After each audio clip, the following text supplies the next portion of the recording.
Bonjour à tous, alors dans cette vidéo on va vous parler de trois types de semelles qui sont dans la chaussure de running. La semelle d'usure, la semelle intermédiaire et la semelle de propreté. Et par ailleurs, au-delà de ça, on va vous présenter deux autres composés qui sont aussi présents dans la chaussure de sport. Et normalement vous réussirez à comprendre à peu près leur fonctionnement au sein de la chaussure. Alors la semelle d'usure, c'est la semelle, ici sur cette chaussure, donc vous pouvez le voir, c'est toute la partie verte, bleue ici et blanche ici. Donc la semelle d'usure, c'est la semelle qui est en contact direct avec le sol. La matière et la forme de la semelle d'usure va donner le grip de la chaussure. En général, la matière, c'est la matière la plus dure et la plus rugueuse de la chaussure de sport.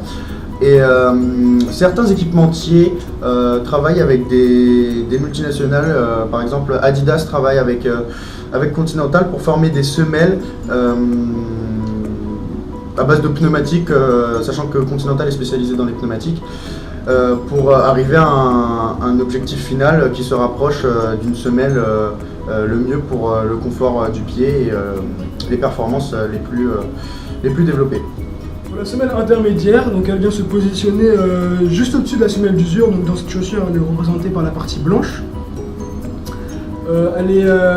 Cette partie va gérer l'amorti, mais aussi le dynamisme de la chaussure. On trouvera la gestion de l'assiette, c'est-à-dire qu'elle est constituée par rapport aux pieds supinateurs et pronateurs des personnes qui la portent. Et c'est dans cette partie aussi qu'il y a les différentes technologies des marques, comme dans celle-ci, ASICS. Il y a le gel qui est ici, et comme dans Nike, il y a les bulles d'air. La semelle de propreté se trouve à l'intérieur de la chaussure. Elle doit limiter les frottements avec le pied et absorber au mieux la transpiration. Elle est en général amovible. Vous pourrez ainsi la nettoyer et la faire sécher plus facilement. Les renforts sont des composants de la chaussure. Ils sont présents latéralement au niveau de la chaussure. Et ils permettent de maintenir au mieux le pied sur les côtés et la cheville pour éviter toutes sortes de blessures, comme la foulure ou les entorses. Donc, certaines marques rusent d'ingéniosité pour mixer les renforts et leur logo. Historiquement, l'ancien logo ASICS représentait en fait les lignes des renforts des chaussures. La tige est la structure qui entoure le pied.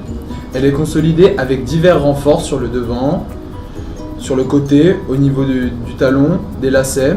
Elle est composée de mèches, un tissu avec des trous, mais cela peut être aussi une membrane de type Gore-Tex.